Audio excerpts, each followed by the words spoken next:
রাজ্যে ৩৪ বছরের বাম শাসন, তারপর 2011-এ ক্ষমতার পরিবর্তন, আসে তৃণমূল সরকার। রাজ্যের বিভিন্ন জেলায় ছড়িয়ে ছিটিয়ে রয়েছে নানান ইতিহাস। আমরা ঘুরে দেখব ভোটের হাওয়া 2026-এ কি অবস্থা, আর সেই সঙ্গে দেখব কেমন আছে বাংলা।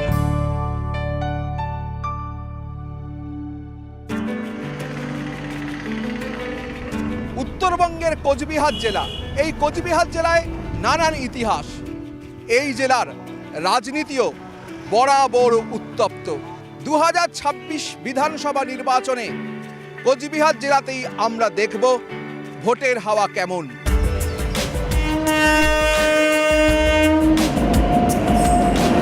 পৃথক রাজ্যের দাবিতে কামতাপুর ও গ্রেটার কোচবিহার আন্দোলনে বারবার উত্তপ্ত হয়েছে কোচবিহারের মাটি।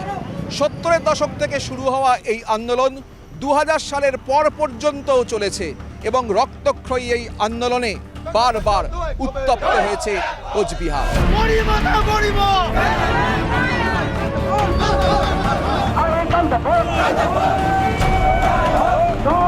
70 দশকের গোড়ার থেকে উত্তরখণ্ড আন্দোলন, তারপরে গত শতকের 80-র দশকে কামতাপুরী আন্দোলন এবং 2000 সালের পরে গ্রেটার কোচবিহার মুভমেন্ট আন্দোলন, মূলত সবই কিন্তু আলাদা রাজ্যের দাবিতে।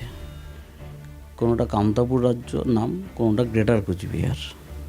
আসামের কিছু অংশ, আমাদের এদিককার একটা অংশ নিয়ে এই আন্দোলনগুলো, মানে উত্তর বাংলার কিছু অংশ, বিহারের পূর্ণিয়া, এই এলাকা, এটা দিয়েই মূলত এই আন্দোলনটা গড়ে ওঠে। কামতাপুর মুভমেন্টের সময় কিন্তু অনেক সহিংসতার ঘটনা ঘটে। এরপরে যখন গ্রেটার কোচবিহার মুভমেন্ট শুরু হয়, গ্রেটার সমর্থকদের সঙ্গে পুলিশের সংঘর্ষ হয়, কোথাও পুলিশ গুলি চালায়, একটা সহিংস অবস্থা কোচবিহারকে ঘিরে কিন্তু তৈরি হয়েছে এবং তাতে যথেষ্ট রক্তক্ষয় হয় এবং একজন ডিএসপি যেমন মৃত্যু হয়, সেরকম গ্রেটার সমর্থকদেরও মৃত্যু হয়। তারপরে বংশীবদন বর্মন গ্রেপ্তার হয়, জেলে যায়, পরবর্তীকালে তো জেল থেকে বেরোত হয়। এর মধ্যে অনন্ত মহারাজ, তার উত্থান হয়। এই করে মোটামুটি এই পৃথক রাজ্যের আন্দোলন একটা কিন্তু উত্তর বাংলার বুকে বা আমাদের এই কোচবিহারের বুকে একটা আলোড়ন সৃষ্টি করে এবং এতে রাজবংশী মানুষের অংশগ্রহণটা এটা ব্যাপক পরিমাণেই দেখা যায়। কিন্তু তারপরে গ্রেটার কোচবিহারের নেতৃত্বের মধ্যে মতবিরোধ, তাদের মধ্যে কিন্তু আস্তে আস্তে এই সংগঠনটার বিভাজন শুরু হয়। মূলত বংশীবদন বর্মনের সঙ্গে অনন্ত মহারাজের দূরত্ব তৈরি হয় এবং দুটো আলাদা ডিসিপিএ নাম দিয়েই দুটো আলাদা সংগঠন চলতে থাকে। আজকের দিনে দাঁড়িয়ে তারা কিন্তু বিজেপির ছত্রছায়া। এক সময় এই আন্দোলন রক্তক্ষয়ী হলেও এখন কিন্তু তা সম্পূর্ণ স্থিমিত। যদিও এই প্রশ্ন গোটা কোচবিহারে ঘুরপাক খাচ্ছে যে আন্দোলনের বীজ এখনো গর্ভে নেই তো। কিছু মানুষের মধ্যে এই দাবি নিয়ে একটা নাড়াচাড়া আছে। তারা মনে করছে যে আলাদা রাজ্য হলে তাদের যে অতীত ঐতিহ্য সেটা পুনরুদ্ধার হবে, তাদের অধিকার প্রতিষ্ঠিত হবে। এই বিষয়গুলো তাদের মধ্যে একটু কাজ করে আর কি। এখন যেটা আরেকটা এবার নির্বাচনে মানে বিজেপি তৃণমূলের বাইরে, অর্থাৎ একদিকে বিজেপির হয়ে লড়াই হয়তো নামতে চলেছে বংশীবদন বর্মন বা তার সমর্থনপুষ্ট মানুষ, মানে 2-4 জন নামতে শুরু করবে। অনন্ত মহারাজের মানুষ, মানে তার একদম পালিত বলা যায় আর কি, তার একদম খুব স্নেহধন্য, সে তৃণমূলের প্রার্থী হয়ে লড়ছে। এরা যখনই বিজেপি কিংবা তৃণমূলের লড়াই করবে, আলাদা রাজ্যের দাবিটা তো আর তারা করতে পারবে না, কারণ উভয় দল যৌথভাবে সর্বসম্মতভাবে পশ্চিমবঙ্গ বিধানসভায় তারা বিল পাস করেছে যে রাজ্য ভাগ করা যাবে না। ফলে আরেকটা শক্তি যেটা এখন কামতাপুর, যারা কেএসডিসি বা এই ধরনের একটা নাম, সম্ভবত কামতাপুর স্টেট ডিমান্ড কমিটি বা এই ধরনের একটা সংগঠন বানিয়ে তারা এবার লড়াই করছে। এই সব দাবির মধ্যেই কোচবিহারের স্থানীয় রাজনীতি বারবার উত্তপ্ত হয়ে উঠেছে। নানা ইস্যুতে বরাবরই উত্তপ্ত থাকে কোচবিহার। বাম আমলে বাম শরিক ফরার ব্লকের দাপটি ছিল গোটা কোচবিহারে। 2011 রাজ্যে পরিবর্তন, কোচবিহারে ফোটে ঘাসফুল, বাড়তে থাকে তৃণমূল কংগ্রেসের দাপট।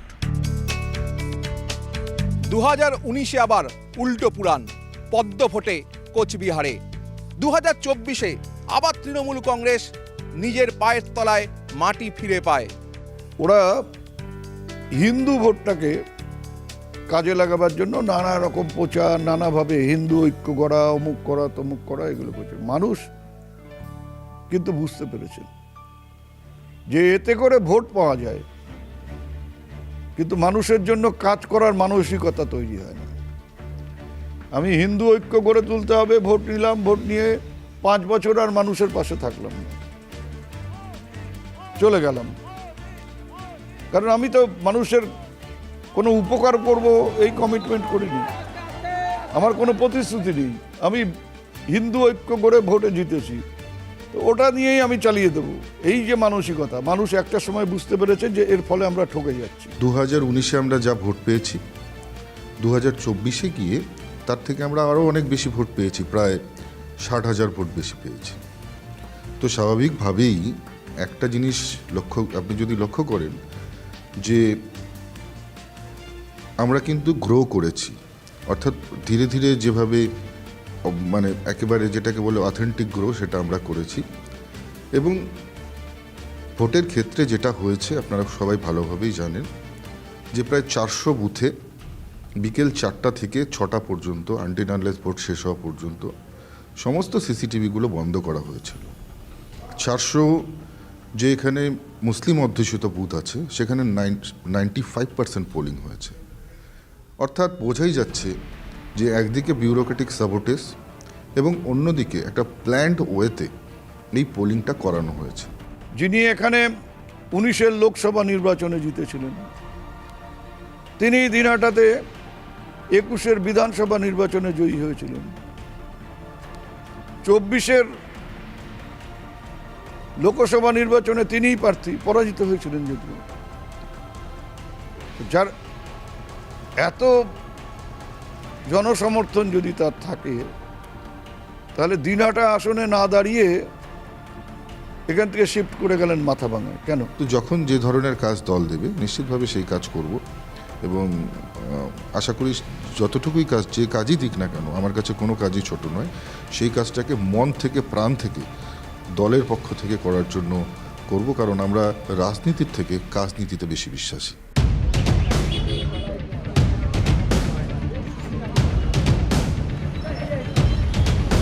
সারা রাজ্যের মতো 2026 বিধানসভা নির্বাচনে কোচবিহারেরও ইস্যু এসআইআর। রাজবংশী, সংখ্যালঘু বহু মানুষের নাম বাদ গিয়েছে ভোটার তালিকা থেকে। মানুষের ভোট দিয়ে কাটলো, কত হাজার হাজার লোককে, গরিব মানুষের সর্বনাশ করে দিল। এই বিজেপিকে মানুষ ভোট দেবে? এসআইআর করলো, বিজেপি মানুষ কোনোদিন ভোট দেবে না, ভোট তৃণমূলকে দেবে। আমি ভোট দিই, আমার ব্যাটার কাটছে, আমার ব্যাটা ভোট দিছে তাও কাটছে। আমাদের এখানে প্রতিটা বুথে 500-700 করে ভোট কাটা পড়েছিল, কিন্তু আমাদের এখানে তো বাইরের লোক নেই, সমস্ত লোকাল লোকেই। এবং বাবার 2002 লিস্টে নাম আছে, তার ছেলেদের নাম ওঠে নাই। এগুলো নিয়ে একটা সমস্যা। এখন তো কিছু উঠতেছে, এখন বলতেছে যে উঠবে, দেখি কী হয়। এসআইয়ের অনেক নাম বাদ গিয়েছে, তার মধ্যে আমি যা দেখছি সেখানে আমাদের রাজবংশী যারা, রাজবংশীদের আর এখানকার যা মানে যেসব আমাদের দেশি কতগুলো মুসলমান আছে, এই সব নাম আগে বেশি বাদ গেছে আর কি। অনেক সমস্যা এখন এটা নিয়ে এসআইয়ের ইয়ে করছে, যারা এফিডেভিট করে ইয়ে করছে তাদের একটু হচ্ছে, কিন্তু অনেকে এটা করতে পারেনি। আমার বিধানসভাটাই আমি যদি ধরি, 14,000 ডিলিট ভোটার, ডিলিটের মধ্যে 10,000 মৃত। আর মৃত ভোটটাই তৃণমূল কংগ্রেস ছাপ্পা ভোট দেয়। সেটা অন্তত দিতে পারবে না। আর সেই জন্যেই এসআইআর যদি আরও সম্পূর্ণভাবে যদি হতো, ভালো করে হতো, অনেক অনুপ্রবেশকারী বাদ যেত আরও। ভোট দেবার অধিকার আছে বলে আমার সেই গুরুত্ব আছে, আমার এটা না থাকলে সেই গুরুত্ব থাকবে না। আজকে রামের হয়েছে, রহিমের হয়েছে, কাল আমার হবে না, সেটা কে বলতে পারে? আজকে সরকার শুধু ভোটাররা ভোট দিয়ে সরকার তৈরি করবে, আবার কারা ভোট দেবে সেটাও সরকার ঠিক করে দিচ্ছে, এটা মানুষ মেনে নিতে পারছে না। এসআইআর এর মাধ্যমে ঘোস্ট ভোটারটা দূরে সরে গেছে। আজকের ডেটেও যদি ইলেকশন হয়, ওই 400 বুথে আমরা যেমন 2024-এ সেখানে এজেন্ট দিতে পারিনি, কারণ ওই এলাকাগুলো মিনি পাকিস্তান। আজকের ডেটেও যদি হয়, ধরুন কথার কথা, আমরা যদি সেখানে এজেন্ট নাও দিই, এই 70,000 ভোট তো আর কেউ ছাপ্পা দিয়ে করাতে পারবে না। মানে এক্সট্রা 70,000 ভোট ছিল, যেটা অপশনাল ছিল, যেখানে ছাপ্পা দিয়ে বাড়ানো যেত, সেই ছাপ্পার অপশনটা তো সরে গেল। কোচবিহারে বড় ফ্যাক্টর রাজবংশী ভোট। প্রায় 40% মতো রাজবংশী ভোট কোচবিহারে। আর এই রাজবংশী ভোট বরাবরই কিন্তু বিজেপির ঝুলিতে বেশি থাকে। আর এই ভোটে থাবা বসাতেই তৃণমূল এবার বিধানসভা নির্বাচনে মরিয়া। আজকে রাজবংশী কামতাপুরী ভাষাকে স্বীকৃতি দিয়েছে মমতা বন্দ্যোপাধ্যায়ের সরকার। মনীষী পঞ্চানন বর্মার নামে বিশ্ববিদ্যালয়ে তার জন্মদিন ছুটি ঘোষণা, রাজবংশী ভাষা আকাদেমি, কামতাপুরী ভাষা পরিষদ, ডেভেলপমেন্ট বোর্ড, সবটাই মমতা বন্দ্যোপাধ্যায়ের সরকারের আমলে বাস্তবায়ন হয়েছে। এবং উত্তরবঙ্গের ভাষা সংস্কৃতি, এখানকার মানুষের আবেগকে মর্যাদা দিয়েছেন। এই রাজবংশী সম্প্রদায় আমাদের এটা মানে আমাদের একটা আলাদা যে একটা ভাষা সংস্কৃতি বা আমাদের যে একটা উন্নয়ন হওয়া উচিত ছিল যে হিসাবে, সেটা কিন্তু সেই জায়গাটা আমরা আসতে পারিনি, হয়নি আমাদের। আমরা এই বিগত 15 বছর ধরে সেই জায়গাটাতে বঞ্চিত ছিলাম এবং আমাদের অনুন্নয়ন হয়েছে বরং। তো সেই জায়গাটা আমাদের একটা ডেভেলপ দরকার। তো আমরা সেটা আশা করি যে এবার আমাদের 2026-এ সেই পরিবর্তনটা অবশ্যই হবে, উন্নয়নটা হবে। এটাই আসল কথা। রাজবংশীদের জন্য তো কোনো উন্নয়নই হয়নি না। এর আগে যে সরকার ছিল, বামফ্রন্ট সরকার, তারাও কোনো উন্নতি করতে পারেনি 34 বছর। কিন্তু আমাদের যে এখনকার যে সরকার, রাজবংশী তো কোনো উন্নয়ন আমি দেখি না। তার মধ্যে আমাদের যে রাজার যে আমাদের যে কতগুলো মন্দির আছে, সেই সব মন্দির, যেমন গোসানিমারি মন্দির, এরকম অনেক মন্দির আছে, কিন্তু আমাদের মন্দিরের কোনো মানে উন্নতি কোনো নেই আর কি, আমাদের যা দেখছি আমরা। রাজবংশী নেতা বংশীবদন বর্মন বিজেপিতে যোগ দেওয়াতে তৈরি হয়েছে আবার নতুন সমীকরণ। যারা রাজবংশীদের নেতা, যারা রাজবংশী সমাজের জন্যে যারা দিনের পর দিন জেল কেটেছে, সে যদি একটা কথা বলে যে রাজবংশী মানুষ এবার বিজেপিকে ভোট দিতে হবে, তার একটা গুরুত্ব অবশ্যই আছে। বংশীবদন বর্মন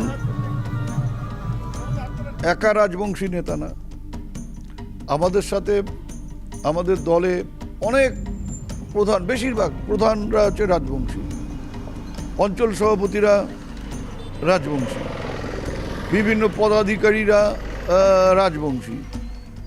রাজবংশী অধ্যুষিত এলাকায় রাজবংশীরা বেশিরভাগ পদে থাকবে, এটা স্বাভাবিক, আমাদের দলেও আছেন।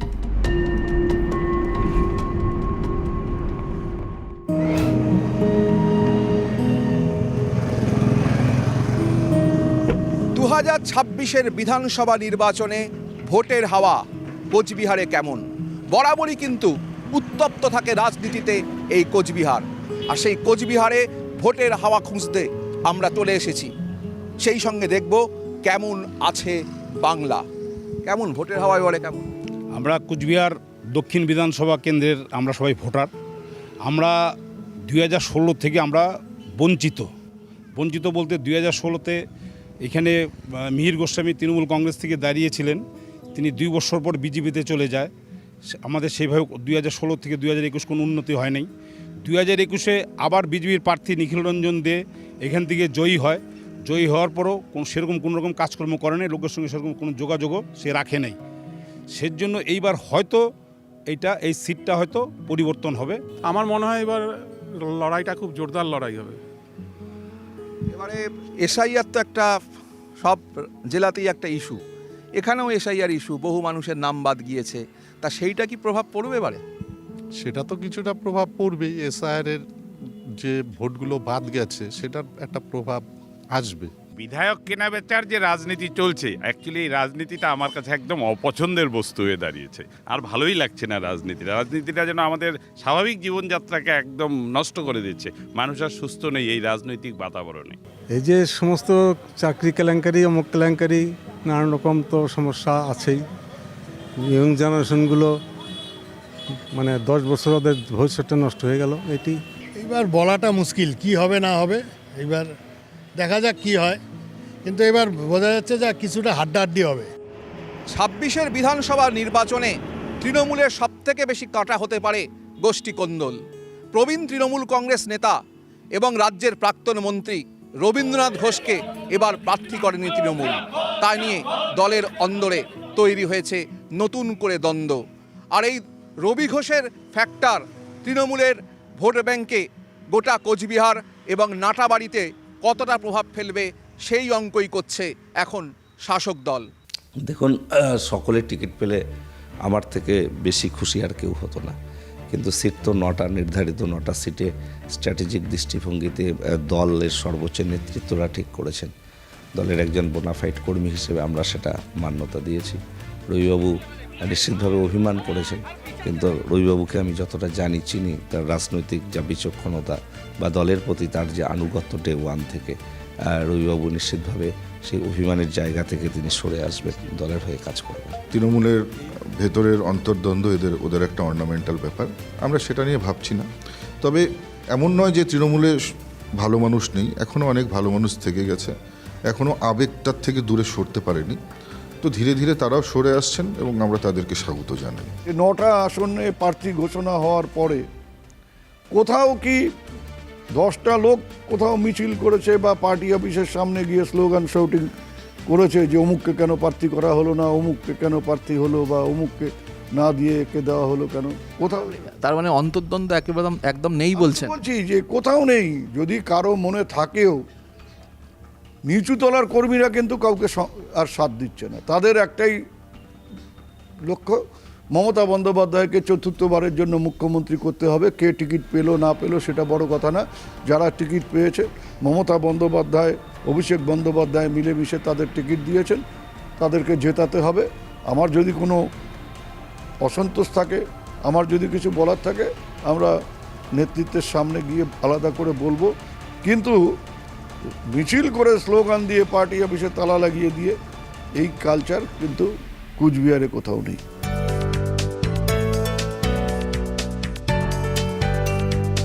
বরাবর রাজনীতির উত্তাপে উত্তপ্ত থাকা কোচবিহারে 2026-এ বিধানসভা নির্বাচনেও ভোটের হাওয়া গরম। এবার কি লড়াই হবে হাড্ডাহাড্ডি, নাকি কাজ করবে নতুন কোনো সমীকরণ? এই প্রশ্নই এখন ঘুরপাক খাচ্ছে গোটা কোচবিহারে।